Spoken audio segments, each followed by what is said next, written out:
राजीव बंसल जी ने पूछा है महिंद्रा सीआईई के बारे में। 14-15 साल का ब्रेकआउट है और छोटी क्वांटिटी इन्होंने खरीद ली है। तो आपकी सलाह इस पर क्या है? जब 14-15 साल का ब्रेकआउट कहा जाता है, मुझे ध्यान में आता है कई बार इस तरह की हेडलाइंस कभी-कभी छपती थी कि सोना 25 साल के ऊपरी स्तर पे। तो उसका मतलब एक मैं ये निकालता हूँ कि मतलब 25 साल तक इसने अपना पिछला हाई जो था उसे पार नहीं किया। मतलब 25 साल तक कोई रिटर्न नहीं दिया, जो उस टॉप पर फंसे होंगे। तो अगर ये 14-15 साल का ब्रेकआउट है, तो इसका मतलब क्या है? इसका एक्चुअली अगर इसको आप मंथली चार्ट में करके देखेंगे तो उसका जवाब मिल जाएगा कि इसका एक ऑल टाइम हाई क्रिएट हुआ है। दिस इज ओके, कोई दिक्कत नहीं है। तो बंसल जी के रीडिंग में कोई दिक्कत नहीं है, ये ब्रेकआउट है। ओके, अब ये ब्रेकआउट के अगेंस्ट एक और हाई बनता भी है, इसमें भी कोई डाउट नहीं है। लेकिन इस लेवल से बनता है क्या, ये एक बहुत बड़ा क्वेश्चन है। क्यों क्वेश्चन है? बिकॉज इसमें जो मेजर पॉजिटिव्स है ना इन टर्म्स ऑफ अर्निंग्स, वो महिंद्रा सीआई में फैक्टर्ड है। और इसको मैं आज से नहीं 175 से देख रहा हूँ। तो इसके जो अर्निंग्स है वहां तक फैक्टर्ड है। आपने लिया है इन्वेस्टमेंट स्टैंड पॉइंट से, ओके है, कोई दिक्कत नहीं है। और चूंकि बंसल जी आप ट्रैक करते हैं स्टॉक को, तो ये भी आप जान भी लीजिए कि जब तक 50 डीए में इसका होल्ड कर रहा है, इसका जो मोमेंटम और ट्रेंड है सब इंटैक्ट रहेगा। अगर नहीं, तो इसका जो एक लेग का करेक्शन ड्यू है, वो हो सकता है कि होगा। क्योंकि बिना एक लेग का करेक्शन हुए, अब यहाँ से होगा कि 425 450 से होगा, मुझे नहीं पता। अभी उसका स्टॉक ने कोई करेक्शन का ट्रिगर नहीं दिया है। लेकिन एक करेक्शन होने के बाद ही इसका फिर से जो बड़ा वाला लेग है वो शुरू होना चाहिए अगेंस्ट द वैल्यूएशन। वैल्यूएशन भी अभी मीन से ऊपर है। तो इसको कैसे देखना है? सिंपल है, 50 डीएमए के नीचे अगर क्लोज नहीं होता है, जब तक करेक्शन कूल ऑफ होगा। लेकिन 50 डीएमए के नीचे जब तक क्लोज होना शुरू नहीं होता है, इसका जो पॉजिटिव अपवर्ड ट्रेंड है वो बना रहेगा अगले लेग तक के लिए। तो इसको आप वॉच कीजिएगा। चूंकि आप वॉच कर रहे हैं इसलिए उस तरह से आपको बता रहा हूँ। फिलहाल देख के मुझे ये लगता है कि यहाँ से थोड़ा सा ओवर हीटेड है, इसलिए कभी भी हो सकता है इसमें कूल ऑफ ट्रिगर होगा। और पहला उसका इंडिकेशन है 373 का जो बॉटम है, इसके नीचे बंद हुआ तो यहीं से इंडिकेट कर देगा कि ये 350 के टुवर्ड्स कूल ऑफ के लिए जा रहा है। अब 350 पे रुक जाएगा या 325 320 जाएगा, वो तो उस समय पता चलेगा, अभी तो नहीं चलेगा। लेकिन आपका करेक्शन कूल ऑफ ट्रिगर होने के लिए जो लो है, जो डोजी कैंडल आपकी बनी है उसका लो है 372.3 का, वो आपको लेवल है जो आपको वॉच करना है। जी। सुमेश जी, आज हमने कई शेयरों पर बातचीत में डब्ल्यू पैटर्न का ज़िक्र किया है और डब्ल्यू पैटर्न कैसे बनता है वो इस चार्ट पे थोड़ा मुझे दिख रहा है। तो मैं चाहता हूँ कि दर्शकों को थोड़ा दिखा दिया जाए कि डब्ल्यू पैटर्न किस तरह से काम करते हैं। अब जैसे ये नवंबर 2021 का टॉप था 310 का, और वहाँ से ये आ गया कहाँ तक, आधा हो गया 165 के आसपास। ये डब्ल्यू का पहला लेग बना था। उसके बाद वापस बीच में छोटे छोटे लेग बनेंगे। ये 225 के ऊपर आया, फिर वापस जहाँ तक पहले नीचे बॉटम बनाया था वहीं तक वापस गया, लगभग वहीं तक। और ये जो लेफ्ट लेग थी डब्ल्यू की सबसे बाईं वाली,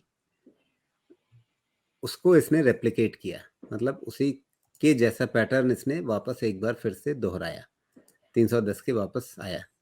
आमतौर पे डब्ल्यू पैटर्न इस तरह से बना करते हैं, और जब आप इस पैटर्न के नीचे बॉटम वाले हिस्से पर रहते हैं, तब मन में ख्याल ही नहीं आता है कि ये वापस इस ऊंचाई तक पहुंच पाएगा। लेकिन जैसा इस उदाहरण में आपको दिखता है कि ऐसे पैटर्न बनते हैं और बहुत बढ़िया रिटर्न आपको बहुत कम समय में देते हैं। अब कम समय भी क्या है यहाँ पे, तो आप ये मई से लेकर के आप देख लीजिए अगस्त, तो ये तो फिर भी कम समय हुआ। लेकिन जैसा हमने पहले 2-3 शेयरों में देखा कि वहाँ पर लेफ्ट विंग जो था डब्ल्यू का, वो 8-9 महीनों का था। तो उसी तरह से राइट विंग भी आपका उतना ही लंबे समय में जाएगा।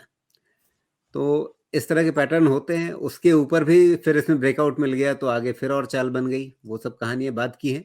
लेकिन पहले जो डब्ल्यू पैटर्न जो बनता है, वो कैसा दिखता है और किस तरह से जब अमल में आता है, जब इम्प्लीमेंट हो जाता है, तो फिर यहाँ पर आकर हमें समझ में आता है कि अच्छा हमें खरीदना कहाँ था, हमें खरीदना था 200 के आसपास, लेकिन उस समय हिम्मत नहीं होती है। तो फिलहाल इस पैटर्न पे आप कुछ जोड़ना चाहेंगे सुमेश? नहीं, डब्ल्यू पैटर्न एक डबल बॉटम पैटर्न होता है, और डबल बॉटम रीड करने के लिए अगर समझ जाएंगे और उसके अगेंस्ट अगर फंडामेंटल आप स्टैब्लिश कर लेंगे तो बहुत आसानी से समझा सकता है। क्योंकि आपको अगर याद हो तो मैंने थोड़ी देर पहले बोला कि मैंने महिंद्रा सीआई 175 से मैंने देखा है, तो अब आपको समझ में आ जाएगा कि मैंने वो क्यों बोला। तो जी, आइडेंटिफाई किया जा सकता है। यही है कि उसके फंडामेंटल और सेक्टर फंडामेंटल समझ में आने चाहिए। उस समय तक जिस समय 175 पे था, इतना बड़ा रेंज इसलिए क्लियर नहीं होता क्योंकि ऑटो ऑटो एंसिलरी में इतना बड़ा मूवमेंट आने का सेक्टर में उस समय तक आइडिया नहीं था। लेकिन उस समय लेकिन बात हुई होती तो मैंने पूछ ही लिया होता डब्लू बनेगा क्या? बन जाएगा। हाँ, सॉरी, उस समय पूछा होता तो पैरामीटर पे ये जो डब्ल्यू का जो डबल बॉटम है उसके बाद जो लोअर लो बना है, हायर लो बना है, वहाँ पे क्लैरिटी आ जाती है। मोस्टली वहाँ पे क्लैरिटी आ जाती है। और मुझे क्लैरिटी कब आई थी ये भी मैं बता दे रहा हूँ। जब मैंने 175 बोला तो यस, 175 से वॉच कर रहा था और 205 के ऊपर लार्जली क्लियर हो गया था कि इसमें मोमेंटम आ जाएगा। अब 205 पे क्या था ये देख लीजिए, यहाँ पे एक कंजेशन इसने बनाया और उस कंजेशन को पार किया। उसके बाद ये क्लियर हो गया था कि अब इसकी पिछली कहानी खत्म हो गई, अब ये नई कहानी यहाँ पे शुरू हो गई। तो खैर इसी तरह से हमें संकेतों को देख करके समझना पड़ता है और समय पर निर्णय लें तो उसका बढ़िया फायदा रहता है। लेकिन अब यहाँ से ये भी जो बंसल जी का सवाल है कि 14-15 साल का एक काफ़ी बड़ा कंसोलिडेशन है। मंथली चार्ट आपने कहा था, वो मंथली चार्ट ये देखिए। तो इतने समय के बाद अब ये भी सोचिए कि किसी ने अगर 2008 में इसको इन भावों पे खरीद लिया था, मतलब कब खरीद लिया था?